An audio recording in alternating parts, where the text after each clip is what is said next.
Uau, bem-vinda, irmã! Como vai? Você veio do clima quente para o clima frio. 37 graus para menos 7. Uau! Então, bem-vinda à casa do Senhor. Então, veja bem, nós hoje vamos pregar num livro do Antigo Testamento. Usualmente eu prego no Novo Testamento. Mas hoje eu vou pregar no livro de Números. Livro de Números, vocês podem abrir o livro de Números. Eu vou fazer uma introdução. Depois que eu fizer a introdução, aí nós vamos seguir passo a passo. Nós não vamos ler tudo de uma vez, mas é o livro de Números, capítulo número 13, e depois nós vamos passar ao capítulo número 14. Então, nessa série de mensagens que trata de Ano Novo, Vida Nova, Ano Novo, Vida Nova, o tema de hoje vai ser a estratégia espiritual para nós nos livrarmos do medo. O medo é algo que afeta de diferentes maneiras a vida de muitas pessoas. Então, o título da mensagem é Afastando os empecilhos da bênção. O medo é um empecilho para as bênçãos de Deus sobre a nossa vida. Então, o título da mensagem é Afastando os empecilhos da bênção, e é no livro de Números, capítulo número 13. Muito bem. Certamente, nós já tivemos o sentimento de medo quando alguma situação difícil nos confrontou ao longo da nossa jornada. O medo é um sentimento que vem da carne, é um sentimento humano. Agora, o medo, ele leva muitas pessoas a escaparem do problema em lugar de enfrentar o problema pela fé. Então veja, a primeira estratégia que existe para a gente enfrentar o medo, venha ele de onde vier. Não importa se é um medo de origem espiritual, se é um medo de origem física, não importa qual é, ou emocional, não importa qual é o medo. O fato é que nós não devemos escapar do problema, nós devemos encará-lo com fé. Mas para encarar o medo com fé, eu pergunto a vocês, quem é que pode, qual é o único que pode nos ajudar a encarar o medo com a arma da fé? É o nosso Senhor Jesus Cristo, não tem outro, né? Então, existem diferentes causas que provocam o medo. Nós não vamos aqui verificar as causas, né? Mas o Senhor, esse é o fato concreto, diante das promessas do Senhor, diante do que nós cantamos, né?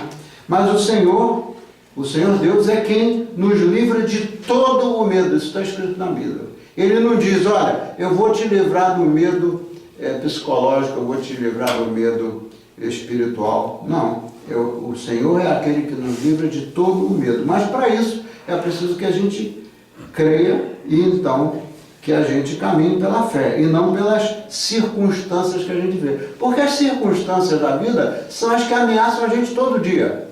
Se não é uma coisa, é outra. A gente vive num mundo de trevas, a gente não pode se enganar disso, a respeito disso. E o que passa é o seguinte, todo dia tem algum tipo de situação que ameaça as pessoas, né? Nós não estamos vivendo no paraíso. Se a gente estivesse vivendo lá no paraíso antes do pecado afetar a raça humana, a gente não teria problema nenhum, né? Então hoje nós veremos como é que Deus levantou alguém, um líder, para conduzir o seu povo, quando estava lá caminhando pelo deserto, e então, sendo conduzidos pelo líder, ou pelos líderes que Deus levantou, aí então é que os israelitas conseguiram tomar posse da terra prometida. Se a gente quiser aplicar isso à nossa vida, é muito simples. Se a gente quiser tomar posse das promessas de Deus para nós, uma coisa é necessária. É necessária que a gente, primeiro, tenha fé. E se a gente não tem, a gente pode buscar se alimentar a nossa fé. Como é que a gente alimenta a nossa fé? O que que diz a Bíblia? A fé vem pelo ouvir da palavra de Deus.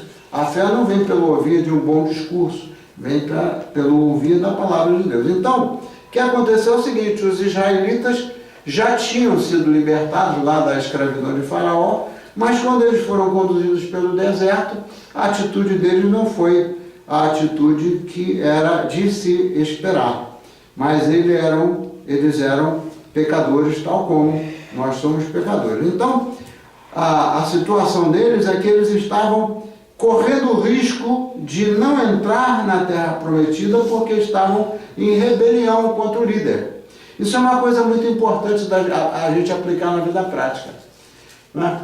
A liderança existe, o líder existe dentro da igreja, o líder existe dentro da família, toda família tem o seu líder espiritual, a liderança existe dentro de um trabalho, a liderança existe em todas as esferas. E no caso, por exemplo, do povo de Israel, quando eles decidiram escolher lá um rei de acordo com a cabeça deles e não ouvindo ao Senhor, eles deram com os burros na água, como diz lá no Brasil, porque o rei, ele conduz uma nação, o governante, ele conduz uma nação. Os governantes, eles são colocados por Deus, mas acontece que quando eles não seguem, não obedecem aquilo que Deus manda que eles façam como líderes, o que acontece?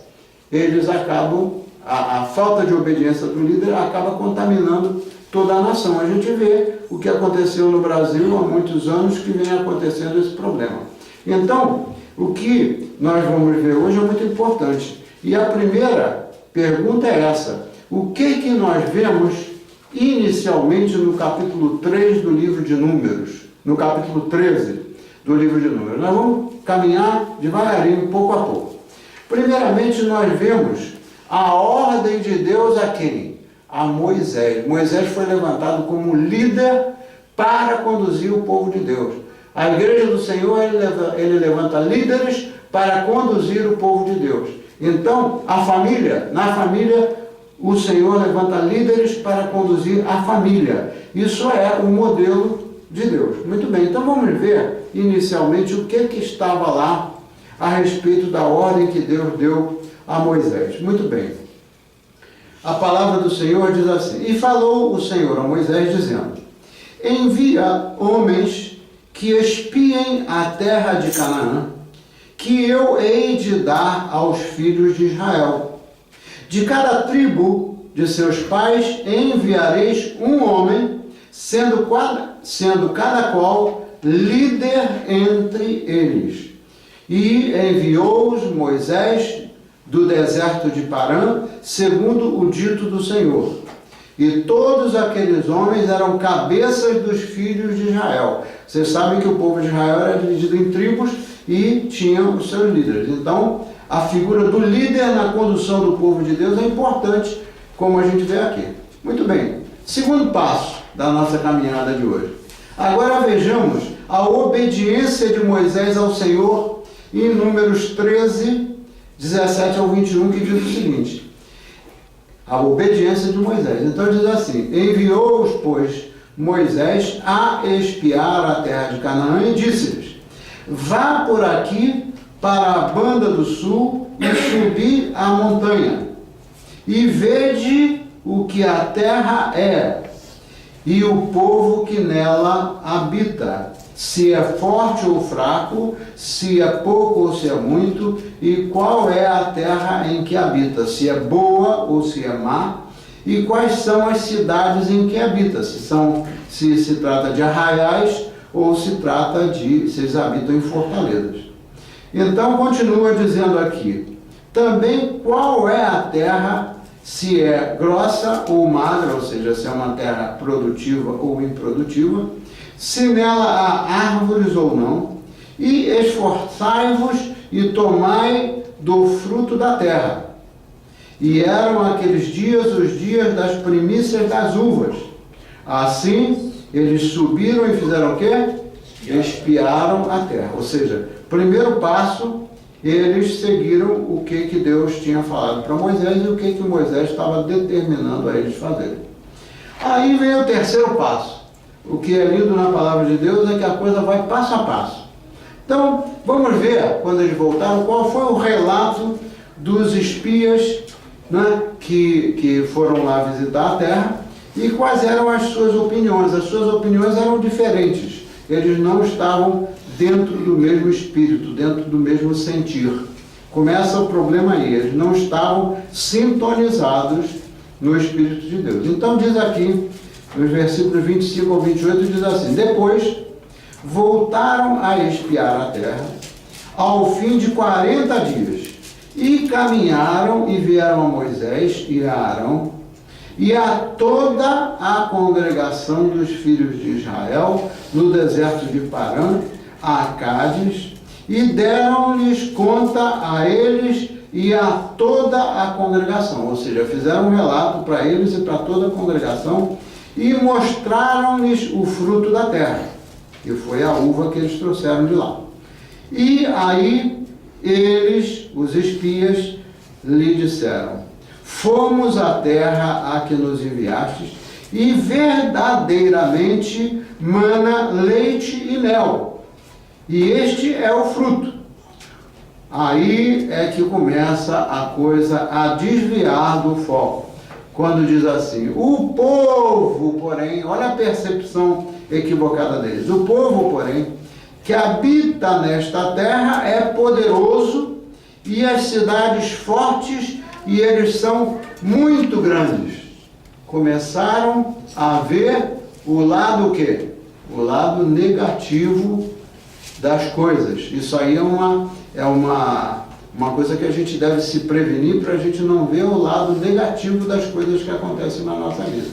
Mas aí segue a decisão do líder. Aí entra o líder em cena para obedecer a Deus. Qual é o papel do líder? É obedecer à opinião dos comandados ou é obedecer a Deus?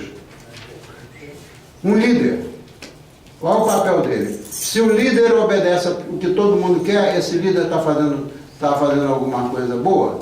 Ele tem que obedecer o que diz o Senhor, não é isso mesmo? Então, aí vem a palavra do líder. Então, Caleb tratou de tranquilizar o povo, enquanto estavam todos ainda na presença de Moisés. Aí no versículo número 30 diz assim: vamos e o quê? E tomemos imediatamente a posse da terra. Era isso que Deus tinha mandado fazer.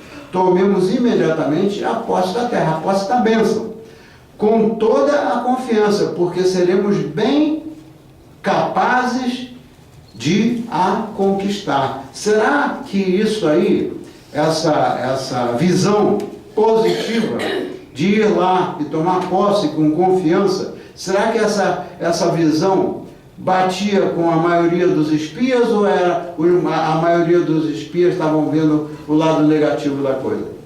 A maioria estava vendo o lado negativo.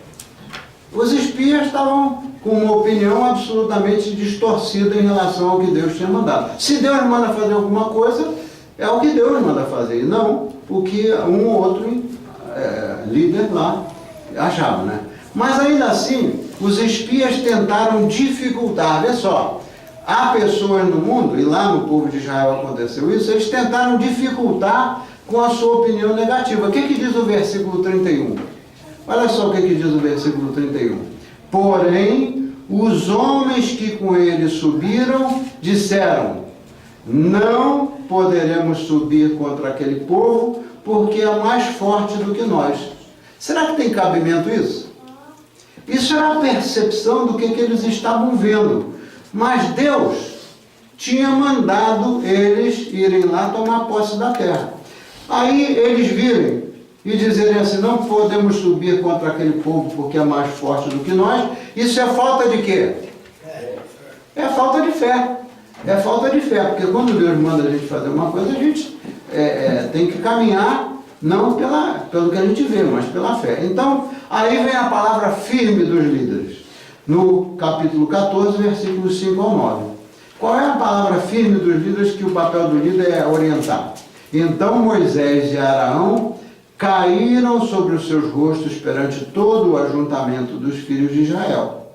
E Josué, filho de Naum, e Caleb, filho de Jefoné, dos que espiaram a terra, rasgaram as suas vestes e falaram a toda a congregação dos filhos de Israel, dizendo o quê? A terra pelo meio da qual passamos a espiar é terra muito boa. Somente o Caleb e o Josué vieram com aquela palavra de incentivo. Nós precisamos de palavra de incentivo, né? Então, é isso que Caleb e Josué trouxeram, uma palavra de incentivo. Mas não parou por aí, olha o que eles falaram. Se o Senhor se agrada de nós, então nos porá nesta terra e nos dará terra que mana o quê? Leite e mel. Não importa se o pessoal era alto, baixo, forte, fraco, não importa. Aí o que é a palavra de ordem? Tão somente não sejais o quê? Rebeldes contra o Senhor e não temais o povo desta terra, porquanto eles são o nosso pão. Retirou-se deles o seu amparo. E o Senhor é com quem? Era com o que eles achavam que era poderoso ou era com eles? O Senhor é conosco, com o seu povo. E aí ele dá uma palavra que é para botar uma pá de cal. Ele diz, não temais, não temais. Então, meu irmão e minha irmã, a história da espionagem da terra de Canaã, nos apresenta dois grupos de pessoas. Como tem em todo mundo, dois grupos de pessoas. As pessoas que enxergam as coisas positivamente e as coisas que só enxergam, e as outras pessoas só enxergam as coisas negativas. Os 10 dos espias, eles só enxergaram as coisas negativas. E dois deles, que foram os líderes, no caso, Josué e Caleb, né? Então eles enxergaram de outra maneira. Então os 10, veja só, vamos dizer assim, a cena do que se passa muitas vezes nesse mundo, em certos ambientes. Os 10, eles eram fracos, só 2 eram fortes. Será que quem vai prevalecer são os fracos ou são os fortes? Os fortes, não importa se eram só 2 os fortes, né? Então, os 10 eram desanimados e só 2 deles eram animados. Mas o fato que está escrito na promessa de Deus e que é o que nós devemos escrever na nossa mente e colocar na nossa cabeceira é essa. É que Deus é quem nos capacita a todos. Deus é o que capacita a todos. Ou seja, se em algum momento a gente se sente fraco e debilitado, só tem um que capacita. É o Senhor. Ele é que capacita a todos, né? Mas então o que acontece? Qual é a estratégia? O medo, ele leva muitas pessoas a querer escapar.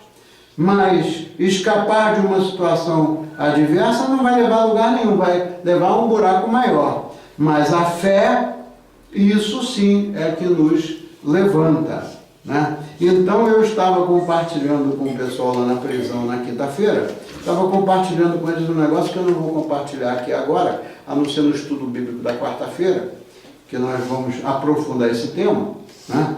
Mas é o seguinte, às vezes o medo, ele leva a pessoa a pecar mais e mais e mais, se enveredar pelo pecado, porque o medo é uma forma de escape. Então a pessoa que vai escapar da situação, ou bebendo, ou consumindo droga, ou praticando qualquer outro tipo de pecado, está querendo escapar, mas na verdade o medo envereda a pessoa a se aprofundar mais no pecado. Não vou entrar nesse mérito agora, vamos reservar isso para quarta-feira. Então, veja só, qual é a situação desse mundo hoje em dia? As estatísticas mostram, para a gente ver em torno de que nós estamos rodeados. As estatísticas mostram que 30% da população mundial, não é pouco não, 30% da população mundial vive debaixo do medo.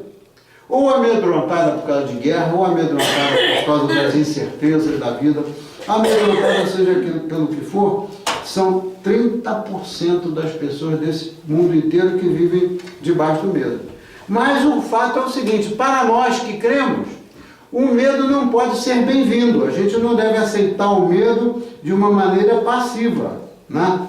Então, o que nós devemos fazer é buscar superar os nossos sentimentos, sejam eles de medo, seja de ansiedade, seja de tristeza, seja do que for, como já falei na semana passada, superar com a ajuda de quem? Quem é que nos ajuda a superar? Deus. É o Senhor. Não tem jeito. É o Senhor. Então, o medo é um sentimento que não se restringe somente à pessoa. Veja quanto grave é o problema do medo. O medo, ele contamina. Ele não se restringe somente à pessoa que está com medo. Ele se estende às pessoas que estão do lado. O medo, ele pode se estender a uma criança. O medo pode se estender a um adulto, pode se estender a um velho, porque quando você vive debaixo do medo, o que vai acontecer na prática? Aquele medo não fica somente ali como um sentimento seu. E o pior de tudo, se a gente tiver os olhos abertos para a realidade do mundo, é que uma das razões por que 30% de todo mundo vive debaixo do medo, é porque muita gente não entende ou não se dá conta de que o medo contamina não só a pessoa e os que estão ao redor, mas contamina a comunidade e contamina o quê? As nações. Então você vê que quando você olha o noticiário, o que você vê de notícia não é nada mais, nada menos do que a expansão exponencial do medo, e aí o mundo está como a gente está hoje. Então, qual é a solução? Nós não queremos viver. Veja só, tem muita gente que tem medo, que pensa que ter medo é um problema só dela, ou dele. Eu tenho medo, então eu não vou conseguir. Não, o medo é um negócio terrível. O medo não é privilégio de ninguém. Então a pessoa que está com medo, vamos ver como é que ela vai sair fora dessa e quais são as consequências da pessoa que não obedece o que está escrito na palavra de Deus. Então, a nação de Israel estava liberta da escravidão do faraó, não estava? Deus não mandou Moisés lá para tirar eles da escravidão? Eles estavam trabalhando feito escravos, aquelas pedras, aquelas pirâmides, aqueles negócios, muitas daquelas devem ter sido construídas pelos israelitas que estavam lá debaixo da ordem de faraó. Né? Então, eles foram liberados de lá por intermédio de um líder. Deus usou Moisés para ir lá e liberá-los.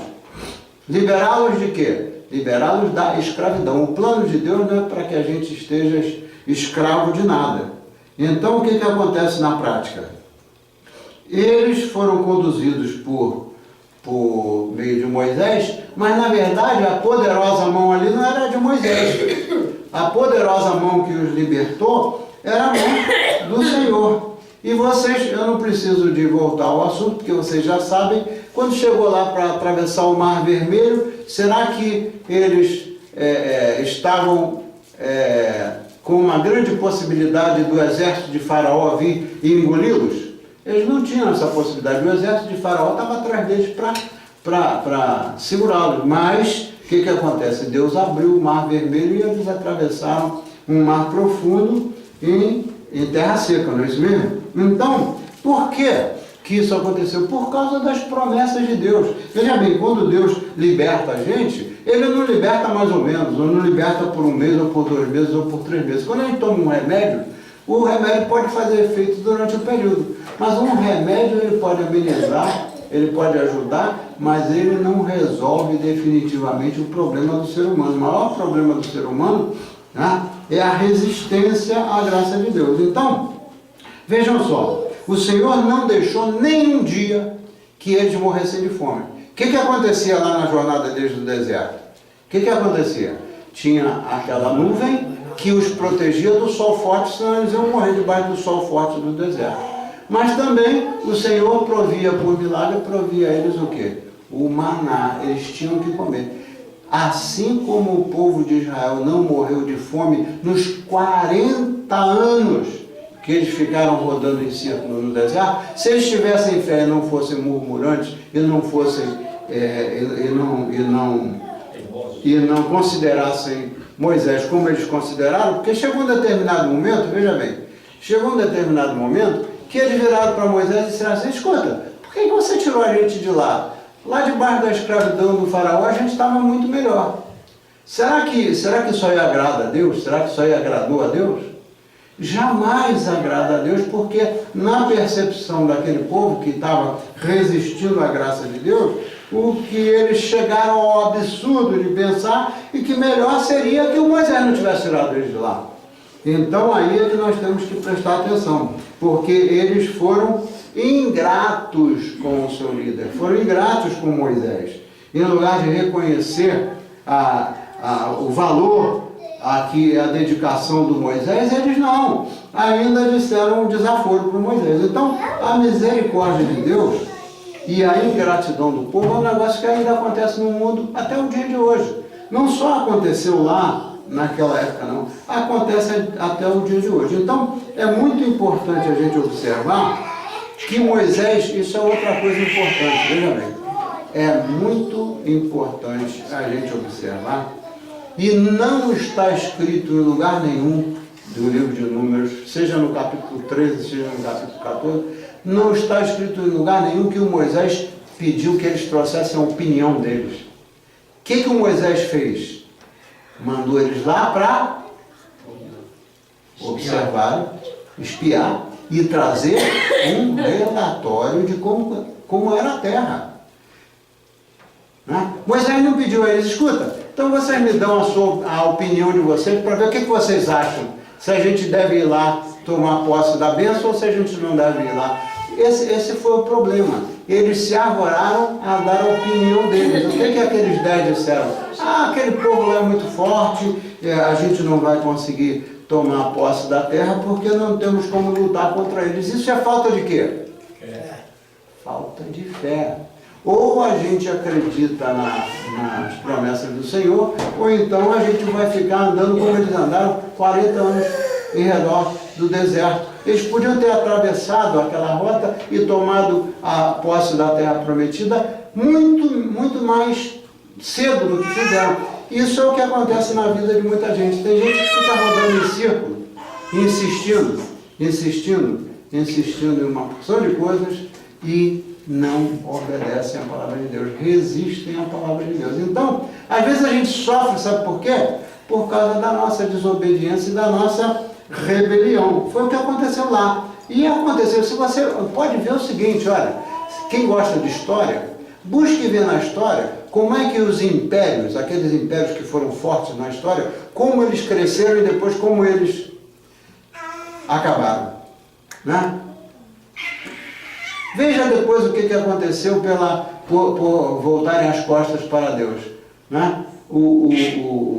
Israel foi dividido em 2 reinos, o reino do norte e o reino do sul, e depois entraram sob o domínio de outros povos pagãos. Então veja, a história se repete. Nós não queremos, meus irmãos, perder mais tempo, nós não queremos que a história se repita na nossa vida. Se a história vai se repetir no mundo, é outro problema. Mas na nossa vida, a gente não quer definitivamente mais viver de acordo com a onda do mundo.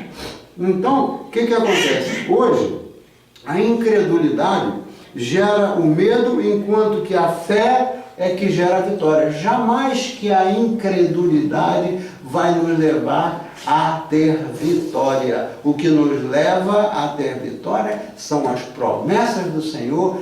Se você está enxergando as possibilidades reais ou não, é outro problema, porque a fé está definida lá em Hebreus, é a certeza e a convicção das coisas que não se vê. Das coisas que não se vê. As coisas que se vê, tudo bem. Eu tenho cartão de crédito, vou comprar no cartão de crédito, compro o que eu quiser, faço o que eu quiser, enfim. O problema não é a gente resolver as coisas dentro da nossa capacidade, mas na capacidade que o Senhor nos dá. Ele é que nos capacita. Então é muito importante observar isso aqui, assim como Moisés não pediu a opinião deles, Deus não está pedindo a nossa opinião. Presta atenção, diga isso para as pessoas que estão sofrendo. Deus não está pedindo a nossa opinião se a gente deve fazer isso ou se a gente deve fazer aquilo que dá na nossa telha. Ele está mandando a gente fazer as coisas que Ele deixou como mandamentos e não fazer as coisas que nos dá na telha. Então, a cultura do mundo é tão perversa que ela se infiltra na mente das pessoas e até mesmo na igreja. Então, Isso é que a gente tem que ver. Quantos e quantos anos a Igreja de Cristo está andando sem uma visão? No outro dia, quando eu estava pregando, eu falei isso aqui. Há quantos milênios Jesus Cristo veio atrás? Faz quanto tempo? Foi ontem? Ele veio há 2000 anos atrás. Ele deixou escrito e recomendado tudo que a gente devia fazer. Quantas pessoas ao longo... Eu estou repetindo isso um pouquinho, porque tem pessoas aqui que não estavam aqui no dia que eu preguei sobre isso. Quantas e quantas pessoas, ainda que dispondo da misericórdia e da palavra de Deus, elas não creem e elas gastam toda a vida dela e vão até o final só dando murro em ponta de faca. Então, o que está escrito na Bíblia é o seguinte: onde não há visão, o povo o quê? O povo prospera onde não há visão, ou o povo perece? O povo perece, o povo não prospera. A gente não tem como prosperar do ponto de vista de maturidade espiritual e do ponto de vista de todas as promessas, né, de Deus. A gente não tem como prosperar se a gente não tiver a visão. Qual a visão? A visão do presidente Trump, a visão do presidente Bolsonaro ou a visão do presidente da França? A visão deixada por Deus nas Escrituras. É o que a gente não quer saber de aprender, esse é que é o problema. Então, hoje, a incredulidade gera um medo enorme em lugar de gerar a vitória. Então, não só a igreja, por causa da interferência da cultura secular, a igreja também às vezes vai na onda do mundo em lugar de seguir a palavra de Deus, e isso aí é o que acontece com muitas situações. Então, Josué e Caleb, eles foram os únicos que não haviam concordado com a visão daqueles 10 que eram negativistas. Imagina se Caleb e se Josué concordasse com aqueles caras que disseram: não, a terra é muito... Eu não consegui aquilo lá não, que é muito difícil da gente... Imagina se eles tivessem... O papel do líder não é concordar, como eu já falei, é seguir a palavra de Deus. Então, isso é o que acontece na prática. Então, esse medo, essa desobediência, essas coisas, levam a gente a cortar as bênçãos, levam a gente a impedir muitas bênçãos de chegar na nossa vida e também da gente realizar os sonhos. Eu pergunto a vocês, eu sou chato, eu só faço pergunta para a gente poder digerir, né? Então o que acontece? Eu pergunto a vocês, será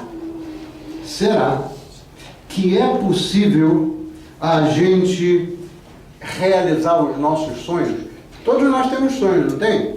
Não temos? Nós temos os sonhos que os nossos netos cresçam no caminho do Senhor, nós temos o sonho de que a gente possa prosperar espiritualmente e etc, né? Mas será que tem como a gente realizar os nossos sonhos se a gente resistir à graça de Deus?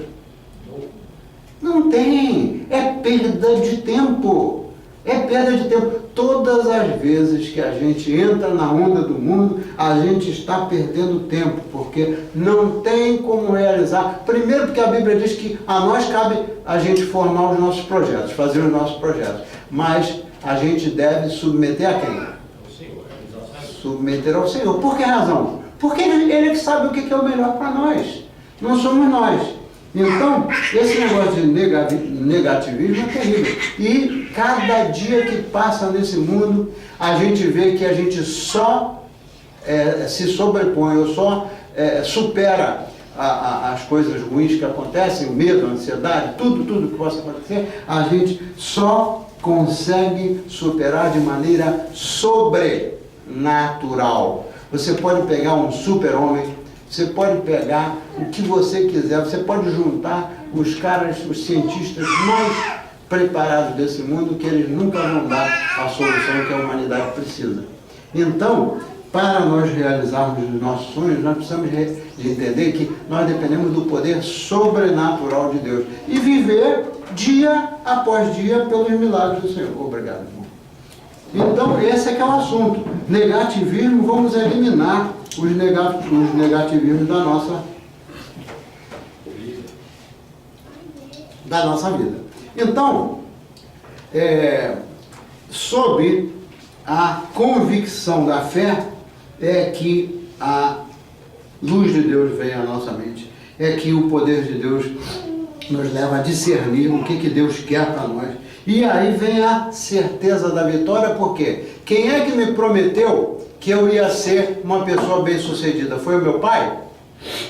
Foi a minha mãe? Minha mãe e meu pai podem me amar muito, mas o meu pai e a minha mãe não podiam e nem podem me garantir de eu ser uma pessoa bem-sucedida.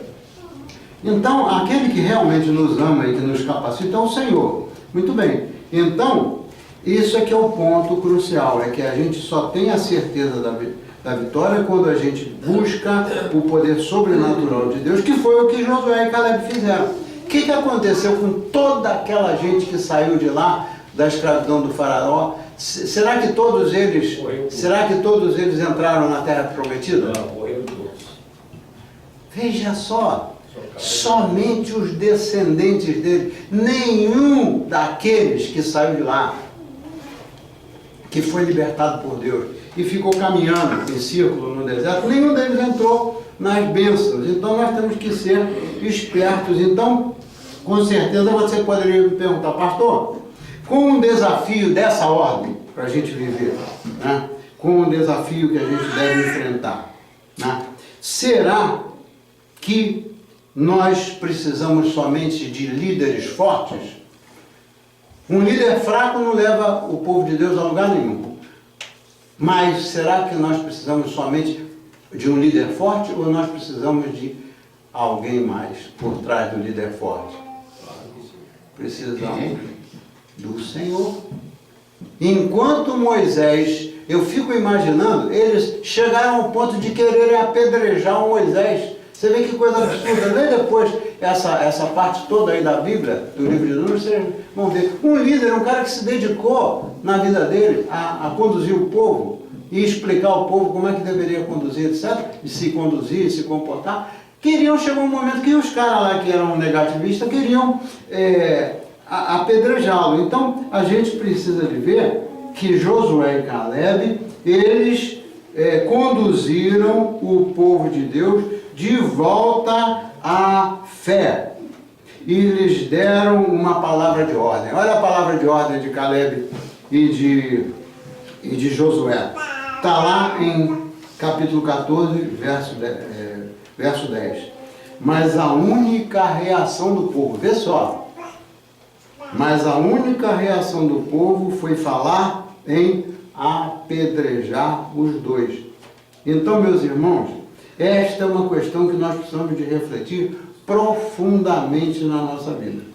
Então, diante disso, para encerrar, eu quero abordar com vocês algumas verdades bíblicas para a gente sair daqui com isso inculcado na nossa cabeça. Se quiserem, quem quiser, eu posso depois até mandar por internet essas passagens aí para poder vocês usarem como guia.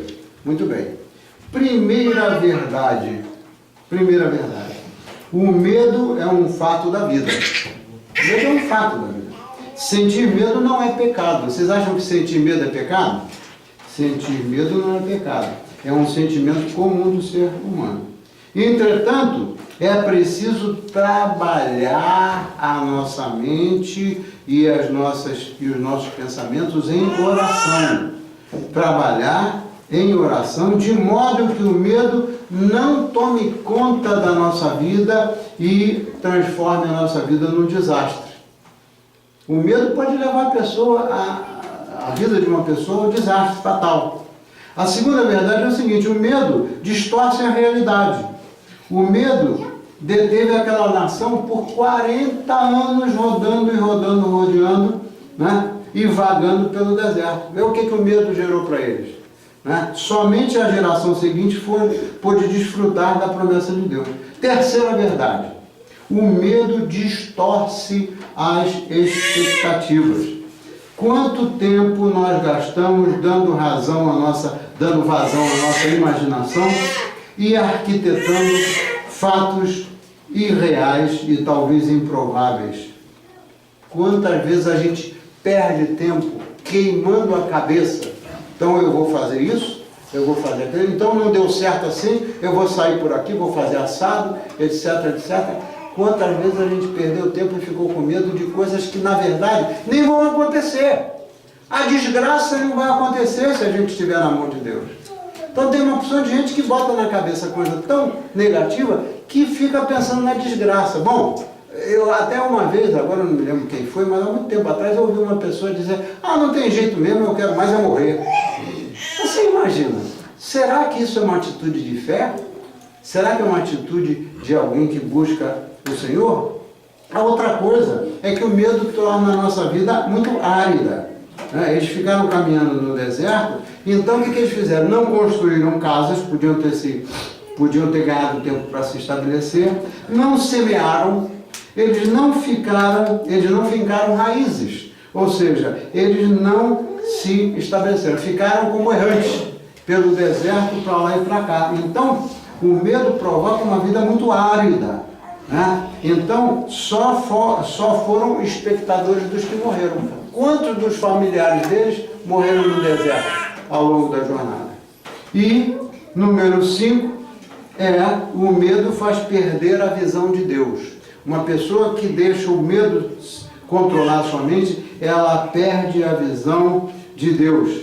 E, se o medo for descontrolado, ele rouba a bênção que nós temos reservadas para nós da parte do Senhor.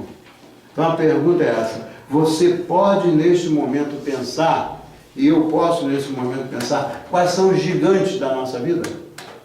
O que para você representa um gigante? O que é difícil, absolutamente difícil? É um negócio absolutamente impossível de superar.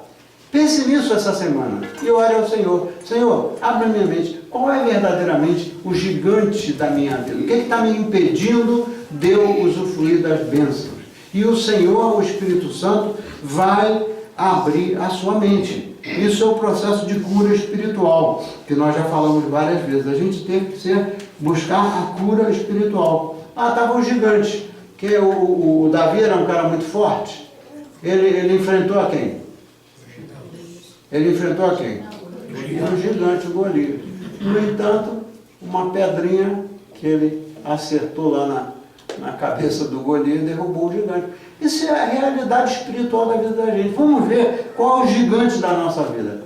São coisas de relacionamento dentro da nossa família. O que é, finalmente? Então, vamos tirar esses empecilhos, irmãos, que estão impedindo da gente receber as bênçãos do Senhor. E para encerrar, o que é muito importante, para a gente não ficar aqui vendido na ideia errada, se a gente buscar o capítulo número 14, os versículos 20 e 21, vamos encontrar isso aqui, ó.